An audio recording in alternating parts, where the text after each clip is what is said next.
کہ جب انہیں کوئی مصیبت آتی ہے تو کہہ اٹھتے ہیں بے شک ہم اللہ کے لیے ہیں اور اسی کی طرف لوٹ کر جانے والے. ایسے ہی لوگوں پر اللہ کی طرف سے رحمتیں ہیں، نوازشیں ہیں، اور ایسے ہی لوگ ہدایت پانے والے ہیں. گویا ہدایت کا انحصار، کامیابی کا انحصار صبر کے ساتھ ہے. اللہ کی مدد صبر کے ساتھ آتی ہے. اور اگر دیکھا جائے تو روزے کی حقیقت بھی کیا ہے؟ صبر.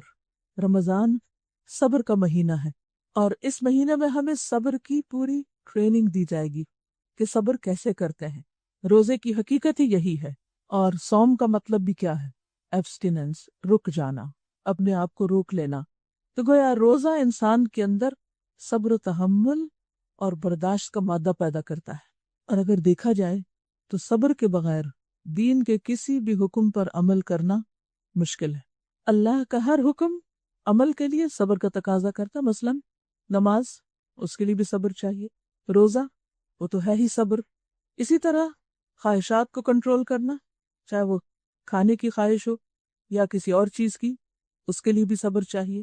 شیطان اگر دل میں وسوسے ڈالے تو اس کا مقابلہ کس سے کر سکتے ہیں؟ صبر کے ساتھ. لوگوں کی طرف سے اگر تکلیفیں پہنچے، لوگ ہم پر زیادتی کریں، تو اس موقع پر بھی ہم تقوی کی روش پر کیسے قائم رہ سکتے ہیں؟ صبر کے ساتھ. جان اور مال کا اگر نقصان ہو جائے تو اس موقع پر ہم اپنے آپ کو کیسے تھام سکتے ہیں؟ متقی کیسے بن سکتے ہیں؟ کیسے؟ صبر کے ساتھ.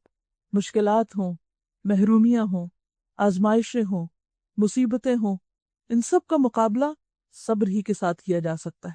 کسی بھی قسم کا غم، رنج، دکھ، تکلیف، پریشانی، ہرٹ، کچھ بھی ہو، کچھ بھی زندگی میں آئے، ان سب کا مقابلہ صبر ہی سے کیا جا سکتا.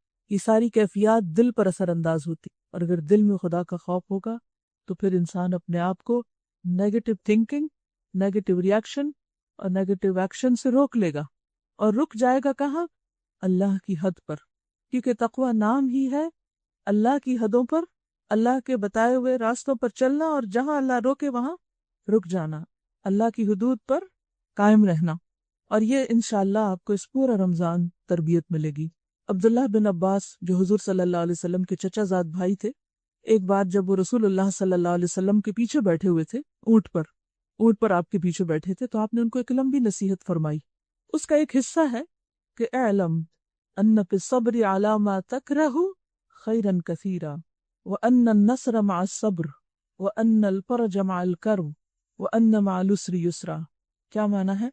جان لو کہ ناپسندیدہ بات پر صبر کرنے میں بہت زیادہ بھلائی ہے. یاد رہے گی بات؟ جان لو کہ ناپسندیدہ بات، سوچئے کوئی ہے آپ کی ناپسندیدہ بات، کوئی بات جو آپ کو بادر کر رہی ہو، کوئی بات جو آپ کو اچھی نہ لگ رہی ہو، کوئی چیز جو آپ کو تکلیف دے رہی ہو، کوئی چیز جس پہ آپ صبر کر نہ پا رہے ہو اور آپ کو بہت مشکل ہو رہی ہو. علی ما تکرہ، ہر ناپسندیدہ چیز. تو جان لو کہ ناپسندیدہ بات پر صبر کرنے میں بہت زیادہ بھلائی ہے. کیا بھلائی ہو سکتی ہے؟ فوری طور پر اجر میں اضافہ ہوتا ہے، اللہ کی مدد شامل حال ہو جاتی ہے، اللہ کی طرف سے خوشخبریاں ملنے لگتی. وبشر الصابرین. روکنا کیا ہے اس وقت؟ منفی طرز عمل سے خود کو روکنا، نیگیٹو تھنکنگ سے، نیگیٹو ایکشن سے، اور نیگیٹیوٹی کو پازیٹیوٹی میں بدلنا. پھر فرمایا اور صبر کے ساتھ اللہ کی مدد آتی ہے. اللہ کی مدد کا مستحق کون ہوتا ہے؟ جو صبر کر لیتا ہے. اور تکلیف کے ساتھ کشادگی بھی ہے، اور مشکل کے ساتھ آسانی ہے. کسی بھی مشکل سے مت گھبرائیں، مشکل میں پڑیں گے تو آسانی ہوگی. تو گویا خلاصہ یہ ہے کہ انسان کو جب بھی کوئی ناپسندیدہ بات پیش آئے تو اس وقتی ناپسندیدگی کو برداشت کر لیں.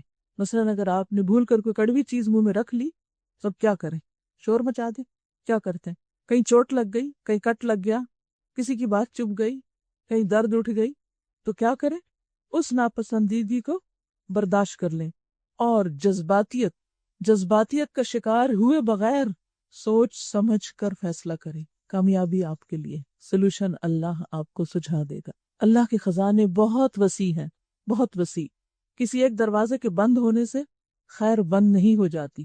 اس کی رحمتوں پر امید رکھیں اور اللہ سے باتیں کریں کہ یا رب تیری خاطر صبر کیا ہے، اور تیرا وعدہ ہے کہ صبر پر تیری مدد آئے گی. میں تیری مدد کی منتظر ہوں اور مدد آئے گی. بس صرف ہمارا امتحان ہوتا کہ ہم کرتے کیا ہیں. چلیے جو کچھ کرنا ہے وہ قرآن سے پوچھ. اعوذ باللہ من الشیطان الرجیم. بسم اللہ الرحمن الرحیم، تیسرا پارہ۔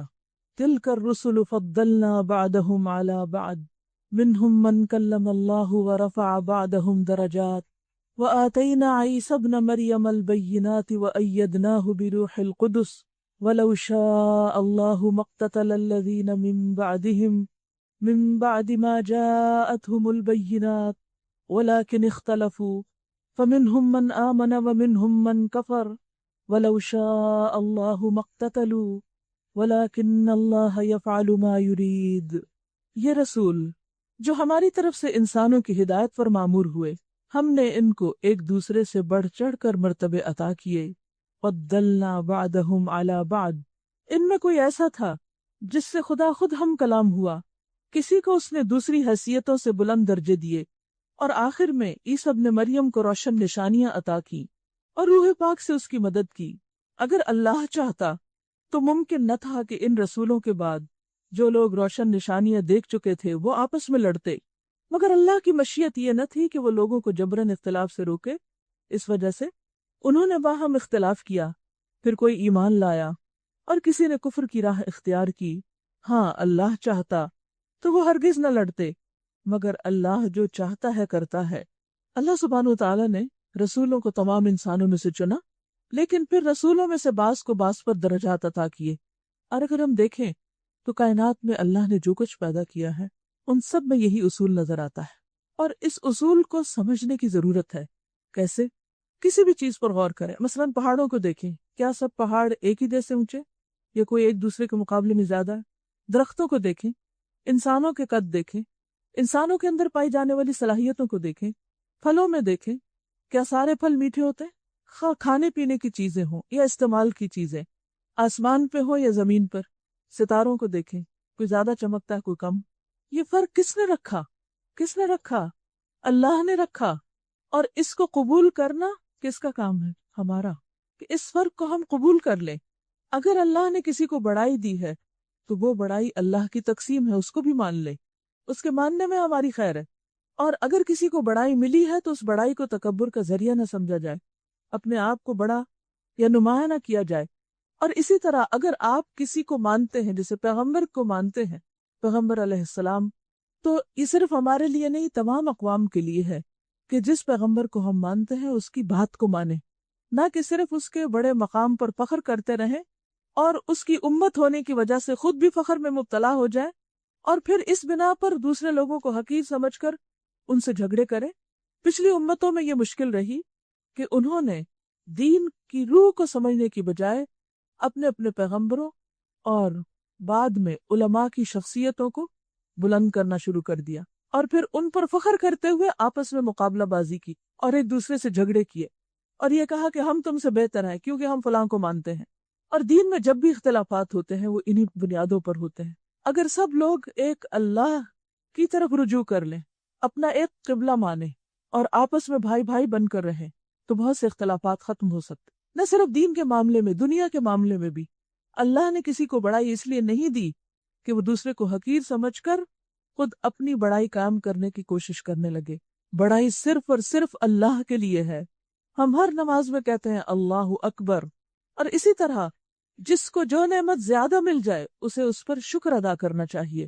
تو بہرحال پچھلی قوموں کا حال بتایا گیا کہ ان کے پاس ساری نشانیاں آئیں، دین کی تعلیم آئی، لیکن اس کے باوجود وہ آپس میں لڑتے رہے۔ اور لڑنے کی بنیاد ہمیشہ کیا ہوتی ہے؟ لڑائی کس بات پہ ہوتی؟ جھگڑا کہاں سے ہوتا ہے؟ ابلیس نے جھگڑا کہاں سے شروع کیا؟ انا خیر منہ۔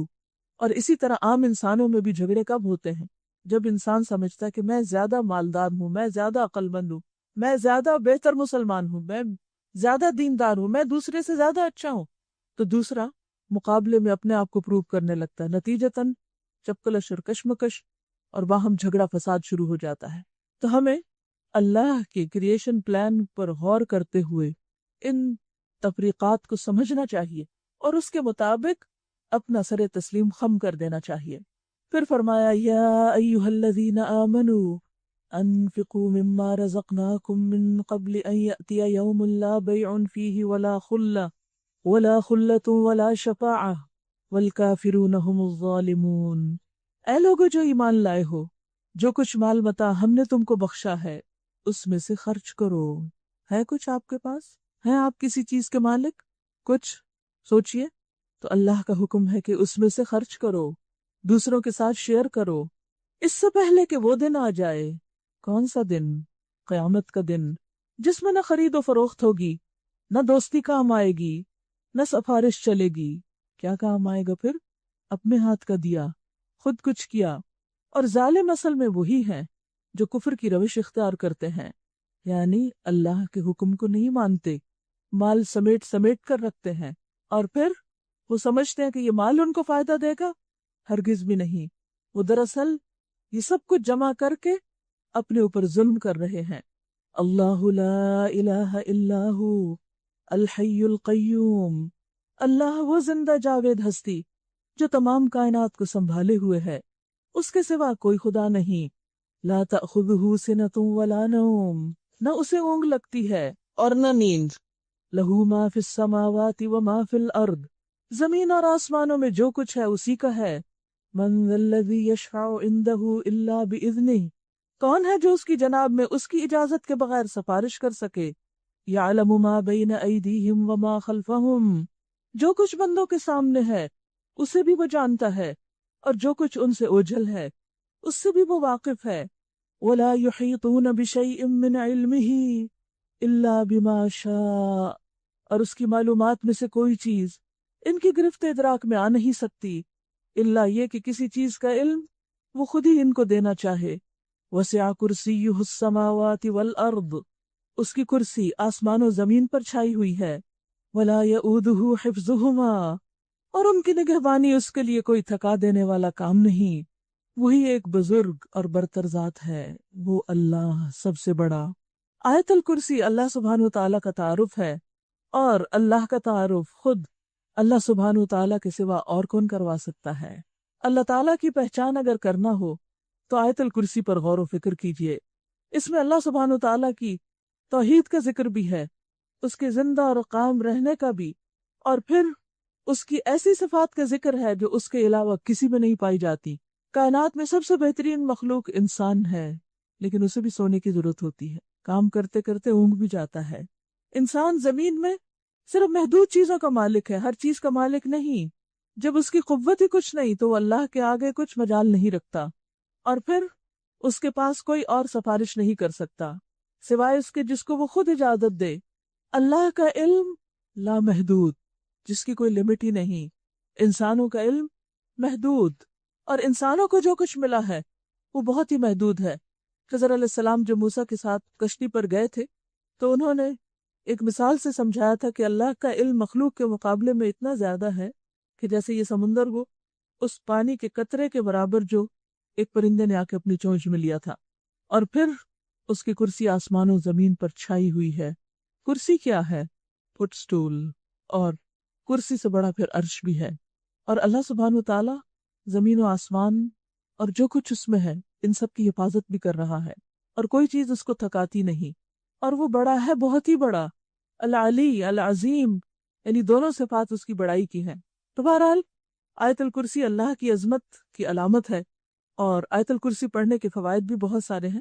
آیت الکرسی کو قرآن مجید کی تمام آیات سے اعلیٰ اور افضل قرار دیا گیا ہے۔ اسی طرح سونے سے پہلے آیت الکرسی پڑھنے والے کے لیے اللہ تعالیٰ کی طرف سے ایک فرشتہ مقرر کیا جاتا ہے جو چوری، ڈاکہ اور دیگر نقصانات سے اس کی حفاظت کرتا ہے۔ اسی طرح شیطان کی بری حرکتوں، وسوسوں، جادو اور خوف وغیرہ سے بھی محفوظ رکھتا ہے۔ اسی طرح آیت الکرسی شیاطین کے شر اور فتن سے بھی محفوظ رکھتی ہے، جادو وغیرہ سے بھی محفوظ رکھتی ہے۔ ہر فرض نماز کے بعد آیت الکرسی کا پڑھنا جنت میں جانے کا باعث ہے، لہٰذا آیت الکرسی کو اپنا وظیفہ بنا لیں، صبح اور شام، رات کو سوتے وقت، اور جب کبھی بھی ڈر لگے کسی بھی چیز سے، لیکن اس کے صرف ورد نہ کریں بلکہ اس کے امانی پر بھی غور کریں کہ اس میں دراصل اللہ کی عظمت کا ذکر ہے، کہ میں کیوں ڈروں، اللہ بڑا ہے اور اللہ میرے ساتھ ہے۔ لیکن ساتھ کب ہوگا؟ جب آپ صبر سے کام لیں گے۔ تو کسی بھی مشکل وقت میں صبر سے کام لیتے ہوئے اللہ کے ذکر کریں، اور اللہ کے ذکر میں بہترین ذکر آیت الکرسی ہے۔ لا اکراہ فی الدین، دین کے معاملے میں کوئی زور زبردستی نہیں، یعنی اگر کسی کو ماننا ہے تو اللہ کی بڑائی کو سمجھتے ہوئے اس پر ایمان رکھے۔ قد تبین الرشد من الغی، صحیح بات غلط خیالات سے الگ چھانٹ کر رکھ دی گئی ہے، یعنی حق و باطل کا فرق سب معلوم ہے۔ اب جو کوئی طاغوت کا انکار کر کے اللہ پر ایمان لے آیا، اس نے ایک ایسا مضبوط سہارا تھام لیا جو کبھی ٹوٹنے والا نہیں، یعنی جو اللہ کو تھام لیتا ہے وہ محفوظ ہو جاتا ہے۔ جب انسانوں پر مشکل آتی ہے تو وہ مختلف چیزوں کو پکڑنے کی کوشش کرتے ہیں۔ آپ گرنے لگے تو کسی چیز کو پکڑتے ہیں، آپ جذباتی طور پر گرنے لگے، نروس بریک ڈاؤن ہونے لگے کسی بھی طرح، تو آپ مختلف چیزوں کا سہارا لیتے ہیں۔ ٹھیک ہے، یہ سب بھی اسباب اللہ نے بنائے ہیں، لیکن یاد رکھیے کہ اول و آخر اللہ ہی ہے۔ اللہ سننے والا اور جاننے والا ہے، لہٰذا سب سے پہلے اسی کو پکاریں۔ ہر مشکل میں سب سے پہلے اسی کا نام لبوں پر آنا چاہیے، اسی سے مدد مانگنی چاہیے۔ اور جو اللہ سے مدد مانگ لیتا ہے، اللہ کو اپنا سہارا بنا لیتا ہے، پھر وہ سہارا کبھی بھی نہیں ٹوٹتا۔ اس کے برعکس دوسرے سہارے سب کچے، سب کمزور۔ پھر فرمایا اللہ ولی الذین آمنوا، اللہ دوست ہے ان لوگوں کا جو ایمان لائے، ان کا حامی و مددگار ہے، وہ ان کو تاریکیوں سے روشنی میں نکال لاتا ہے، یعنی گمراہی کے اندھیروں سے ہدایت کے نور کی طرف۔ اور جو لوگ کفر کی راہ اختیار کرتے ہیں، ان کے حامی و مددگار طاغوت ہیں، شیطان ہے، دنیا میں بھٹکے ہوئے لوگ جو لوگوں کو اللہ سے دور کرنے والے ہیں۔ انسان جب ان کو سہارا بناتا ہے، یعنی خدا کے باغیوں سے مدد لیتا ہے یا پھر ان پر توکل کرتا ہے، تو وہ انہیں روشنی سے تاریکیوں کی طرف کھینچ لے جاتے ہیں، گمراہ کر دیتے ہیں۔ یہ آگ میں جانے والے لوگ ہیں جہاں یہ ہمیشہ رہیں گے۔ ہوتا کیا ہے کہ جب انسان کو کوئی تکلیف آتی ہے، انسان اللہ کو پکارتا ہے، چونکہ انسان جلد باز ہے، بے صبرا ہے، وہ چاہتا ہے فوراً مدد آ جائے، لیکن جب دیکھتا ہے کہ ابھی مدد نہیں آئی اور اللہ کا ایک وقت ہے ہر کام کے کرنے کا، تو انسان مایوس ہونے لگتا ہے، شیطان وسوسے ڈالنے لگتا ہے، لہٰذا انسان اللہ کو چھوڑ کر دائیں بائیں دیکھنے لگتا ہے۔ بعض لوگ انسانوں پہ جا تکیہ کرتے ہیں، حتیٰ کہ بعض تو اس قدر گئے گزرے ہیں کہ وہ جا کے قبروں کا سہارا نہیں لگتا، مرے ہوئے لوگوں سے جا کے دعائیں کرنے لگتے ہیں، جس کی تو کبھی سمجھ ہی نہیں آئی کہ جس کو کائنات کے رب پر یقین نہیں، وہ اتنا نیچے گر گیا ہے کہ جا کر زمین کے اندر دفن لوگوں سے مدد مانگنے لگا ہے، اور ان پر بھروسہ کرتا ہے، اور ان پر توکل کرتا ہے، اور ان سے مدد مانگتا ہے۔ نتیجہ کیا ہوتا ہے؟ شیطان اپنا کام کر جاتا ہے انسان کو شرک میں مبتلا کر کے، اور انسان پھر ایسے اندھیروں میں جا پڑتا ہے کہ جس سے نکلنا مشکل ہو جاتا ہے۔ اس مضمون کو سمجھانے کے لیے 3 مثالیں دی گئیں کہ جب انسان اللہ کو سہارا بناتا ہے تو کس طرح اللہ اس کی مدد کرتا ہے۔ کیا تم نے اس شخص کے حال پر غور نہیں کیا جس نے ابراہیم علیہ السلام سے جھگڑا کیا تھا؟ نمرود کی طرف اشارہ ہے۔ جھگڑا اس بات پر کہ ابراہیم کا رب کون ہے، اور اس بنا پر کہ اس شخص کو اللہ نے حکومت دے رکھی تھی، طاقتور تھا، صاحب اقتدار تھا۔ جب ابراہیم نے کہا میرا رب وہ ہے جس کے اختیار میں زندگی اور موت ہے، تو اس نے جواب دیا زندگی اور موت میرے اختیار میں ہے۔ کوئی عام انسان ہوتا تو شاید مان جاتا، لیکن ابراہیم اللہ کے دوست، اتخذ اللہ ابراہیم خلیلا، اور اللہ ابراہیم کا دوست، اللہ ولی الذین آمنوا۔ ابراہیم علیہ السلام نے کہا اچھا، اللہ سورج کو مشرق سے نکالتا ہے، تو ذرا اسے مغرب سے نکالنا۔ یہ دلیل کہاں سے سوجی؟ کس نے دل میں ڈالی؟ اللہ ہی نے۔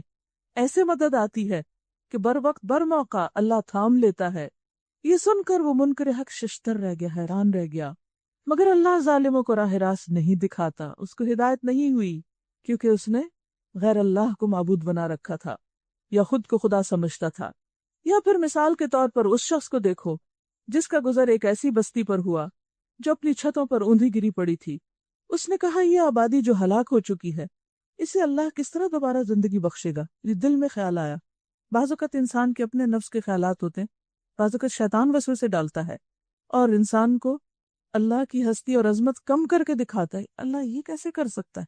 یہ تو ناممکن، یہ تو ہو نہیں سکتا۔ اس پر اللہ نے اس کی روح قبض کر لی اور وہ 100 برس تک مردہ پڑا رہا۔ پھر اللہ نے اسے دوبارہ زندگی بخشی اور اس سے پوچھا بتاؤ کتنی مدت پڑے رہے؟ اس نے کہا 1 دن یا چند گھنٹے رہا ہوں گا۔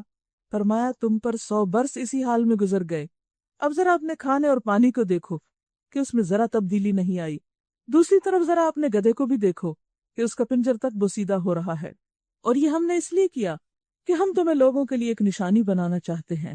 پھر دیکھو کہ ہڈیوں کے اس پنجر پر کس طرح گوشت پوش چڑھاتے ہیں، اس طرح جب حقیقت اس کے سامنے بالکل نمایاں ہو گئی تو اس نے کہا میں جانتا ہوں، قال اعلم ان اللہ علی کل شیء قدیر، کہ اللہ ہر چیز پر قدرت رکھتا ہے۔ نمرود کے سامنے بھی دلیل آئی لیکن اس نے نہیں مانی۔ دوسری طرف اس شخص نے جب اس کے دل میں ایک خیال آیا تو اللہ نے اس کو کس طرح ہدایت دی، کیونکہ اس کے اور نمرود کے رویے میں فرق تھا۔ یہ حقیقت کو جاننا چاہتا تھا، ہدایت کا طلبگار تھا۔ اللہ نے حقیقت واضح کر دی خود اس کی اپنی مثال کے ذریعے اور اس کو نشانیاں دکھا دی، لیکن نمرود ہدایت نہیں چاہتا تھا۔ تو یہ فرق ہے دونوں کرداروں میں، ایک کردار نمرود ہے اور ایک کردار اس شخص کا ہے جس کا نام یہاں نہیں لیا گیا۔ بعض کہتے ہیں عزیر علیہ السلام ہے، لیکن اللہ عالم، کوئی بھی ہو سکتا ہے۔ تو ہمیشہ جب بھی آپ کو کسی بھی معاملے میں کوئی کنفیوژن ہو تو اللہ سے رہنمائی طلب کرے، اللہ کی مدد مانگے، وَاسْتَعِینُوا بِالصَّبْرِ وَالصَّلَاةِ، اور اللہ آپ کے دل کو تھام لے گا۔ جو اللہ کی طرف پلٹتا ہے وَمَن يُؤْمِن بِاللَّهِ يَهْدِ قَلْبَهُ، اللہ اس کے دل میں رہنمائی کی بات ڈال دیتا ہے، اللہ اس کے سامنے حقیقت حال واضح کر دیتا ہے۔ اور وہ واقعہ بھی پیش نظر رہے جب ابراہیم علیہ السلام نے کہا تھا کہ میرے مالک مجھے دکھا دے تو مردوں کو کیسے زندہ کرتا ہے۔ فرمایا کیا تو ایمان نہیں رکھتا؟ اس نے عرض کیا ایمان تو رکھتا ہوں مگر دل کا اطمینان درکار ہے۔ فرمایا اچھا تو 4 پرندے لے اور ان کو اپنے سے مانوس کر لے، پھر ان کا ایک ایک جز ایک ایک پہاڑ پہ رکھ دینی، 4 پرندے پالو، پھر ان کو ذبح کرو، پھر ان کے گوشت کو مکس اپ کر کے 4 پہاڑوں کے چوٹیوں پہ جا کے رکھ دو، پھر ان کو پکارو جیسے ہم پکارتے ہیں نا پرندے وغیرہ کو، آہ آہ، وہ تیرے پاس دوڑے چلے آئیں گے۔ خوب جان لو کہ اللہ نہایت با اقتدار اور حکیم ہے۔ ابراہیم علیہ السلام کو بھی اللہ سبحانہ وتعالیٰ نے راہ دکھا دی۔ تو بات یہ ہے کہ دل کی حالتیں بدلتی ہیں، دلوں میں وسوسے آتے ہیں، نفس کے خیالات اٹھتے ہیں، اور یہ ہر شخص کے ساتھ ہوتا ہے، کوئی شخص اس سے نہیں بچ سکتا کیونکہ یہ دل کا ایک امتحان ہوتا ہے۔ لیکن جو شخص اللہ کو تھام لیتا ہے، حقیقی معنوں میں ہدایت کا طلبگار ہوتا ہے، اللہ اس کے دل کو رہنمائی دے دیتا ہے، اس کو ہدایت مل جاتی۔ یہ اندھیرے ہی تو تھے جو مختلف لوگوں پہ چھائے، اللہ اس کے دل کو اندھیروں سے نکال کر روشنی دکھا دیتا ہے، اور وہ پھر صراط مستقیم پر پورے یقین، اطمینان اور یکسوئی سے چلنے لگتا ہے۔ اگر ابراہیم علیہ السلام جیسا انسان دل کا اطمینان چاہتا ہے تو ہمارا حال کیا ہے؟ ہمیں بھی وقتاً فوقتاً مشکلات میں اطمینان چاہیے ہوتا کہ یا رب تو مجھے بتا کیا میں ٹھیک ہوں یا نہیں۔ کسی بھی خاص معاملے میں ہم فیصلہ نہیں کر پاتے، ایسی کوئی بھی صورت جب پیش آئے فوراً اللہ کو تھام لیں، اور جب انسان اللہ کو تھامتا ہے تو پھر اللہ کا سہارا پائیدار ہے۔ فَمَن يَكْفُرْ بِالطَّاغُوتِ، سب کا انکار، وَيُؤْمِن بِاللَّهِ فَقَدِ اسْتَمْسَكَ بِالْعُرْوَةِ الْوُثْقَى لَا انفصام لَهَا۔ لیکن یہ مدد کس پر آتی ہے؟ اس پر جو اللہ کی بات مانتے، جو اللہ کے راستے میں خرچ کرتے ہیں۔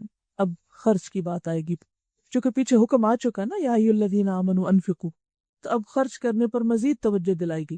اور انسان اپنے ایمان کی سچائی کب پیش کرتا ہے؟ جب وہ اللہ کی راہ میں کچھ قربان کرتا ہے، جب خاص طور پر اپنی محبوب ترین چیز یعنی مال کو اللہ کے راستے میں دیتا ہے۔ یعنی مال کا خرچ کرنا دراصل اس بات کی علامت ہے کہ یا رب ہم تیرے وفادار ہیں۔ اب مال خرچ کرنے پر ابھارا جا رہا ہے۔ مثل الذین ينفقون اموالهم فی سبیل اللہ کمثل حبۃ انبتت 7 سنابل فی کل سنبلۃ 100 حبۃ واللہ یضاعف لمن یشاء واللہ واسع علیم۔ جو لوگ اپنے مال اللہ کی راہ میں صرف کرتے ہیں ان کے خرچ کی مثال ایسی ہے جیسے ایک دانہ بویا جائے، بس ایک دانہ، 1 سنگل سیڈ، اور اس سے 7 بالیں نکلیں اور ہر بال میں 100 دانے ہوں۔ اسی طرح اللہ جس کے عمل کو چاہتا ہے افزونی عطا فرماتا ہے۔ اس کا عمل اتنا بابرکت ہوتا ہے، وہ ایک چھوٹا سا کام کرتا ہے اور اللہ اس میں سے ڈھیروں خیر نکال دیتا ہے۔ لیکن ضرورت کس بات کی ہے کہ اخلاص ہو، فی سبیل اللہ ہو، اللہ کی خاطر ہو، کسی پر احسان جتانا نہ ہو، اپنی شہرت اور دنیا کا مفاد مطلوب نہ ہو، صرف اور صرف اپنے ایمان کی صداقت مطلوب ہو۔ واللہ واسع علیم، اور اللہ وسعت والا، علم والا ہے، وہ جس کے لیے چاہتا ہے جتنا زیادہ بڑھا دیتا ہے۔ اور فی سبیل اللہ ایک معنی تو یہی ہوا کہ اللہ کی خاطر، اور دوسرا اللہ کے دین کی خاطر۔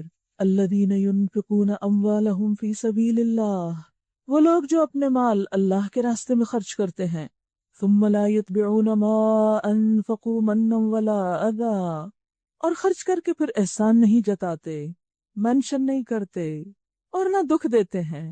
عام طور پر کیا ہوتا ہے، ہم کام کر بھی لیتے ہیں، قربانی بھی کر لیتے ہیں، پھر کوئی ایسا بولتے ہیں کہ کیے کرائے کو تباہ کر کے رکھ دیتے ہیں احسان جتا کر۔ ان کا اجر ان کے رب کے پاس ہے، کن کا؟ جو نہ احسان جتائے اور نہ کسی کو دکھ دے۔ اور دکھ نہ دینے کے لیے کیا ضروری ہے کہ انسان صبر کر جائے۔ انسان کو احسان جتانے کی ضرورت کب پیش آتی؟ جب دوسرا ہمارے احسان کو مانتا نہیں۔ ہم جب خرچ کرتے ہیں تو کوئی اکنالج نہیں کرتا، اس پر شاباش نہیں دیتا، اس کو تسلیم نہیں کرتا کہ ہم نے واقعی کوئی اچھا کام کیا ہے، تو پھر ہمیں ضرورت پیش آتی ہے کہ ہم بار بار مینشن کریں کہ ہم نے یہ کیا ہے، ہم نے یہ کیا ہے۔ اس سے کیسے باز رہا جائے؟ کیسے رک سکتا ہے انسان؟ صرف صبر کے ذریعے، تقوی کے ذریعے۔ انسان اس وقت کیا کہتا ہے؟ میرا رب تو جانتا ہے، وَكَفَى بِاللَّهِ شَهِيدًا، اللہ کی گواہی کافی ہے۔ بندوں کی گواہی ہو بھی تو کیا فرق، ہو یا نہ ہو، اس سے کیا بڑا فرق پڑتا ہے۔ ایسے لوگوں کے لیے نہ کسی خوف اور نہ کسی رنج کا موقع ہے، نہ ان پہ خوف ہوگا اور نہ وہ غمگین ہوں گے۔ قول معروف ومغفرۃ خیر من صدقۃ یتبعها اذی، ایک میٹھا بول، اچھی بات، پیار بھرا جملہ اور کسی ناگوار بات پر چشم پوشی، اگنور کر دینا، یعنی جو چیز نہ اچھی لگے اس کو اگنور کر دینا، گویا دیکھا ہی نہیں، آنکھیں بند، اس خیرات سے بہتر ہے جس کے پیچھے دکھ ہو۔ یعنی کام کر کے پھر انسان اس کو جتائے، تو اس سے بہتر ہے کہ انسان پھر اپنا اخلاق اچھا کر لے، اپنی گفتگو کا انداز خوبصورت کر لے اور دوسروں کے قصور معاف کرتا جائے۔ واللہ غنی حلیم، اللہ بے نیاز ہے اور بردباری اس کی صفت ہے، تو بندوں کو بھی کیسا ہونا چاہیے؟ بردبار ہونا چاہیے۔ یا ایہا الذین آمنوا لا تبطلوا صدقاتکم بالمن والاذی، اے ایمان لانے والو، اپنے صدقات کو احسان جتا کر اور دکھ دے کر اس شخص کی طرح خاک میں نہ ملا دو جو اپنا مال محض لوگوں کے دکھانے کو خرچ کرتا ہے اور نہ اللہ پر ایمان رکھتا ہے نہ آخرت پر، کیونکہ اگر ہوتا تو پھر دکھاوا نہ کرتا۔ دکھاوا کرنا دراصل ایمان کی کمزوری کی علامت ہے۔ اس کے خرچ کی مثال ایسی ہے جیسے ایک چٹان تھی، راک، جس پر مٹی کی تہ جمی ہوئی تھی، اس پر جب زور کمی برسا تو ساری مٹی بہہ گئی، سب ضائع، اور صاف چٹان کی چٹان رہ گئی، جیسے پہلے تھا ویسے ہی بعد میں۔ ایسے لوگ اپنے نزدیک خیرات کر کے جو نیکی کماتے ہیں اس سے کچھ بھی ان کے ہاتھ نہیں آتا، چٹیل پتھر کی طرح ہی رہ جاتے ہیں، اور کافروں کو سیدھی راہ دکھانا اللہ کا دستور نہیں۔ بخلاف اس کے جو لوگ اپنے مال محض اللہ کی رضا جوئی کے لیے دل کے پورے ثبات اور قرار کے ساتھ خرچ کرتے ہیں، یہ صرف اللہ کے لیے دے رہے ہیں، کسی پر احسان نہیں، ان کے خرچ کی مثال ایسی ہے جیسے کسی سطح مرتفع پر ایک باغ ہو، اونچے مقام پر، ہلی ایریا میں، ہائی لینڈ فارم۔ اگر زور کی بارش ہو جائے تو دگنا پھل لائے، اور اگر زور کی بارش نہ بھی ہو تو ایک ہلکی پھواری اس کے لیے کافی ہو جائے۔ تم جو کچھ کرتے ہو سب اللہ کی نظر میں ہے۔ یعنی جن کے ارادے بلند ہوتے ہیں، جو ان گھٹیا خواہشات سے اوپر اٹھ کر کام کرتے ہیں، بلند سوچ، بلند ذہن اور بلند مقاصد کے مالک ہوتے ہیں، ان کے اعمال پھر ایسے ہیں جیسے کسی نے اونچے مقام پر کوئی باغ لگایا، اور جو ہلی ایریاز میں باغ ہوتے ہیں ان کے لیے تھوڑی سی پھوار، تھوڑے سے ویدر کی نمی تری بھی کافی ہو جاتی، اور وہ خوب پھل لاتے اور بہترین بھی ہوتا ہے۔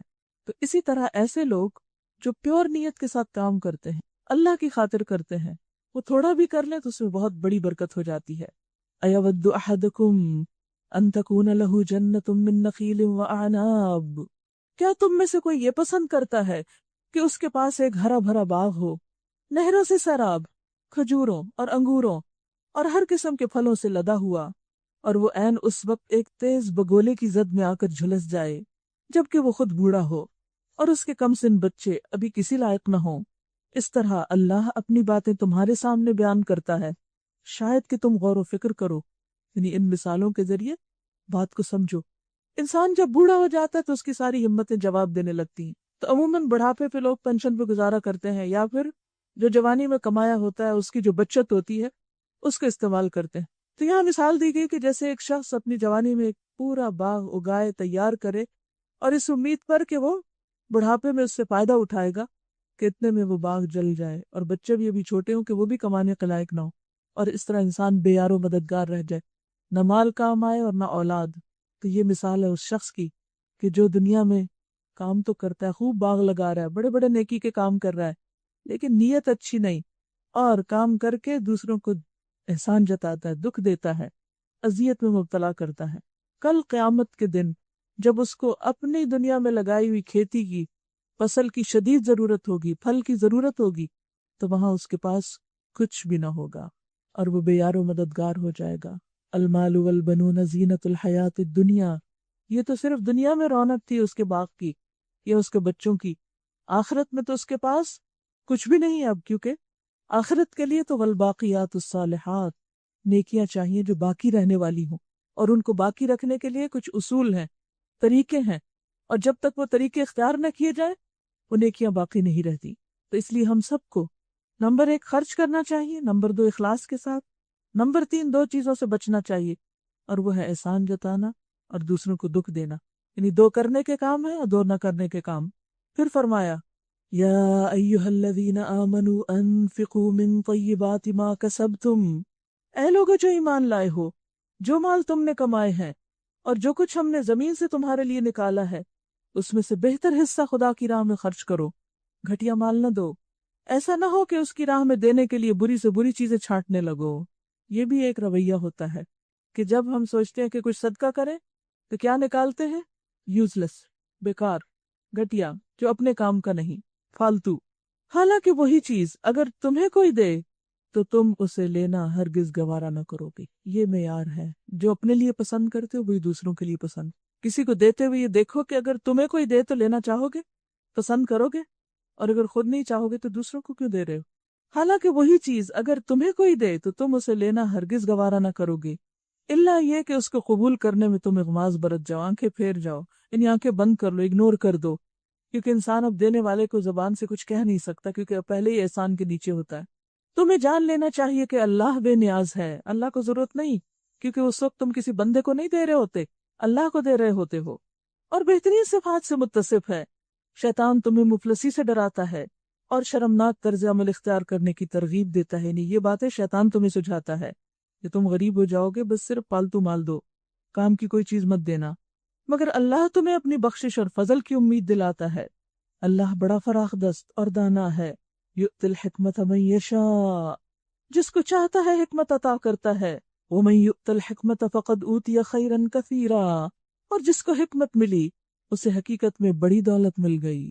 حکمت کیا ہے؟ وزڈم، کون سا کام کس وقت کس طریقے پہ کرنا چاہیے، رائٹ ٹائم پر رائٹ ڈیسیژن لینا اور رائٹ میتھڈ اختیار کرنا، صحیح طریقہ اختیار کرنا کہ کس موقع پر کس کو کیا دینا۔ مثلا انفاق کے ضمن میں کس وقت کس کو کیا دینا ہے، وہی دیں گے نا جو اس کی ضرورت ہے، جو اس کے کام کا ہو، جس سے وہ خوش ہو جائے، جس سے اس کو کچھ فائدہ ہو جائے، اور جس سے آپ کی آخرت کا فائدہ ہو جائے۔